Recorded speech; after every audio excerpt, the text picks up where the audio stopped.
Hello everybody, and in today's video I'm going to be telling you how to prepare for chess tournaments. Now this is something that a lot of people might have questions about, and I'm here to answer some of these potential questions from my point of view and the way that I've been preparing for tournaments all these years.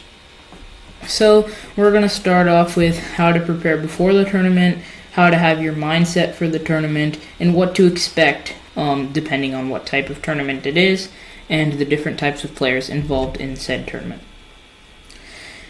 So the best way, in my opinion, to prepare for tournaments is doing a little bit of everything. You don't want to focus too much on just openings, or you might be behind in some middle game and end game aspects of your games. And a lot of the time, your opponents will not play the openings that you anticipate them to, especially at medium intermediate levels, where your opponents might have openings that they play very often but might not be very common in an attempt to throw others off. So don't do too much extensive opening prep unless you're above the rating about 1700 over the board, and then you can maybe focus a bit more on some extensive opening preparation. Also, another thing I want to point out is the middle game should also be a very important part, because that is normally the longest aspect of any given game. A lot of games end in the middle game, and the middle game is how you're going to achieve a good position if you're heading into an end game. So middle game practice is very important. Unfortunately, it is a very complicated part of the game, and it can vary enormously. So you always want to make sure that you're also playing practice games, just to get some practice on, managing your time, making sure you make good moves, not making sure you're thinking the right way. Those are all very important in terms of the middle game. And that's a very important aspect of your chess. The end game should also be focused, but try to just work on must-know end games that are very normal, such as basic pawn end game things like opposition with the kings, bringing your king out, activating your pieces, making sure your pawn structure is ideal, and that kind of stuff. Don't focus too much on the little parts of theory, because in most times it won't happen. So if you only have a limited amount of time, say 1 week, then you should definitely just focus on your must-know endgames. Learn how to checkmate with a rook, a queen, maybe 2 bishops if you have time. And if you really want to dive deep into it, you can learn how to checkmate with the bishop and knight, but you should save that for last. And the opening, like I said before, just learn a few lines that you want to play. Don't try to branch out. And if you see a good move, play it, but be sure to calculate everything if you're going into a new line in the opening, especially if you're playing a sharp opening like the Ruy Lopez, maybe some lines of the Italian. If you're playing some kind of gambit, or if you're playing the Sicilian as black or white, make sure to always be very careful about anything you may have. So I'm going to show you something here. So let me just I'm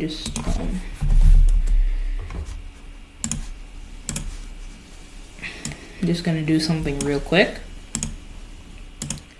So we have here, I'm going to show you something. And this is just kind of an example of how I do preparation for my tournaments. So basically,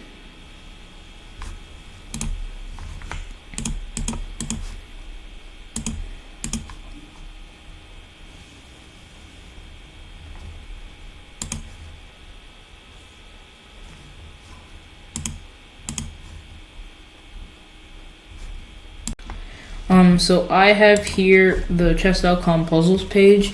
So my puzzles might look a bit different from yours, but you just really want to hone your tactics here. And really, you just got to practice a few of these. It isn't too complicated to do. It's just a matter of just practicing them. Make sure a lot of patterns are in your muscle memory, or just in your brain very confidently, because a lot of chess is pattern recognition, and you want to make sure For these kind of tactics, don't just spend too much time. Make sure you can play them instantly. So when it really comes to the important choices, just be sure to think a bit more on those. So that's a very important part of time management, is deciding, okay, so what stage of the game am I weak at? What stage of the game might it become a bit more crucial? Like, I need to think a bit more. Might end up in a worse position if I do not, if I don't think as much. So I'm just doing a puzzle here, and so really you just want to practice these. Make sure you have the patterns down. Just do maybe 10 puzzles a day, and that should be enough until your next tournament.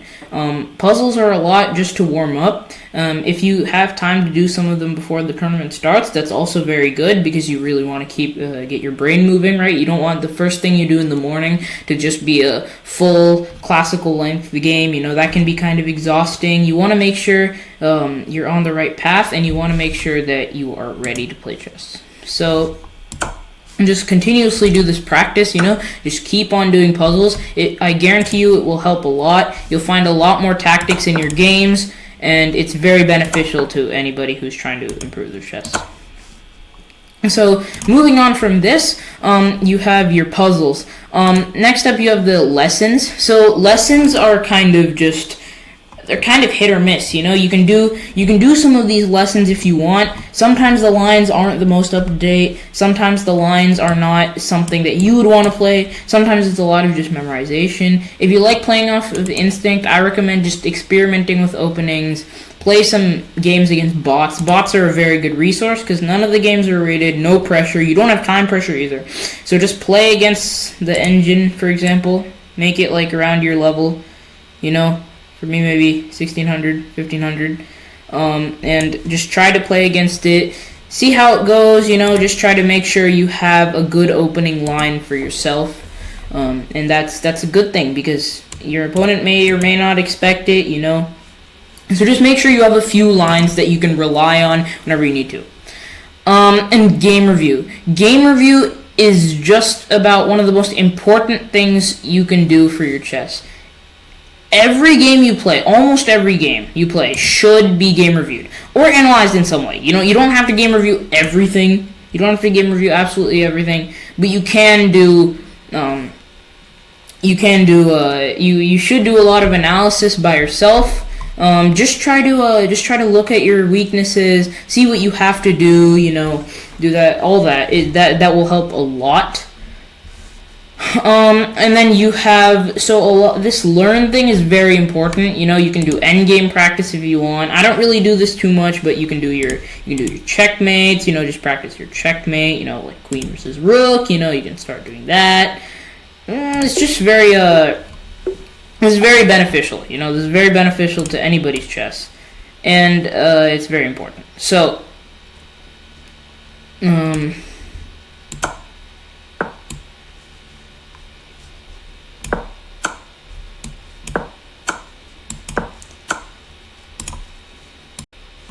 Alright, so next up, we have this analysis. So this analysis is also your friend. You can use this for whatever. You can use this for opening prep, just try to find some stuff, you can find some traps, like for example, I found this one recently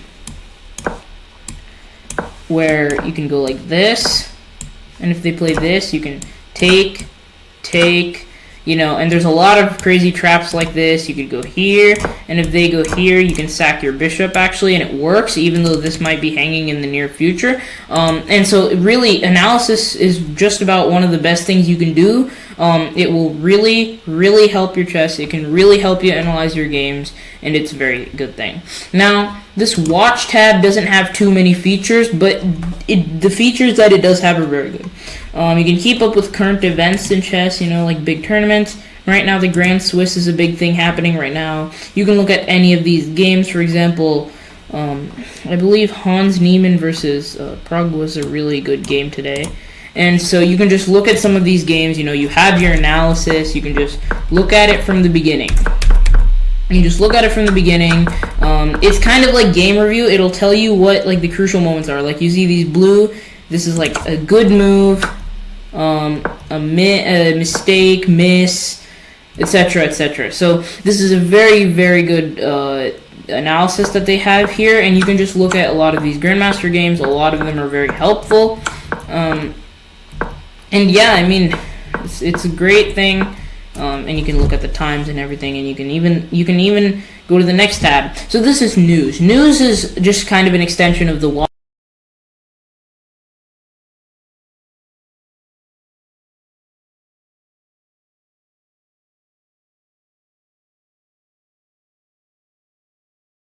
Is always good, and yeah, I mean, it's just a great thing. Articles, you can keep up with chess, top players, chess rankings. This doesn't really do much, but it's just it's just there. Want to coach, you can kind of look at this. You can filter if you really want to. So for example, if you are from the US, you could and you kind of want to coach in the US, for whatever reason that might be, you could scroll down, go to United States, and you can go into advanced settings, and you can look for coach. If you really want a titled coach, you can search that, and this will come up. So you have titled coaches from the US, and you can just kind of look through these, maybe get in contact with them. I think a lot of their accounts, they'll have like contact info, I think, and if they don't, like if you look at GM Barbosa, see, you can he gives you his email address. You can easily just contact this. He has a website, and yeah. So so he says he's available for chess lessons. So it's really just a big good thing for your tournament skills. You can go into this. You can look for some openings. Like Sicilian, French, Ruy Lopez, Caro-Kann, Italian. You can look for these mainstream ones. Maybe a bit more like the Benoni if you're a bit more advanced. Grob, yeah, obviously some of these are just ridiculous, but it's your tournament. You can play how you want. So this is a really good resource to help you prepare for tournaments. Playing practice games is great. Playing bots is great. And so now we can move on to what you should kind of be doing. What you can kind of be doing during your tournaments. So during the tournament, you kind of want to keep a cool head. I know you get nervous before tournaments. So do I. Everybody gets nervous, even the top players. That's just the thing about competitive play in any kind of sport or event. Just try to keep cool before the tournament. That helps a lot. If you're nervous, if you feel nervous, you're way more likely to make a mistake. Don't put any extra pressure on you. Don't be like, oh, if I lose this tournament, I'm going to lose rating. Just try to play as well as you can. Play your best game, and the results will always be satisfactory for you. And yeah, before the tournament starts, you might want to do some puzzles, Puzzle Rush. I can actually show you some Puzzle Rush if you want. So Puzzle Rush is a very good feature here on chess.com. And so basically you're just trying to see how fast you can do puzzles. So for example, you can try to do 5-minute, 3-minute, or survival. Survival takes too long. So let me just try to show you a 3-minute Puzzle Rush here.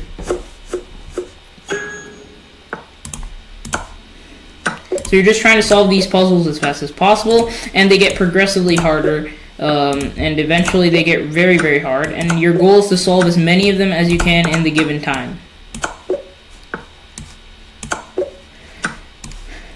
So I'm just going to stop after 10 here, because I was just trying to show you, Yeah. So that's just the thing you can do. You can do some Puzzle Rush to warm up. You can always just do some puzzles. Puzzles are very good to warm up, obviously. Just and I recommend once they tell you to take your seats, you don't necessarily have to talk to anybody in the tournament hall. You can always just sit there, try to clear your head. You don't need to talk. Just sit there, clear your head. Try to just focus your mind, clear your mind for the upcoming game, especially if you're playing some longer time format.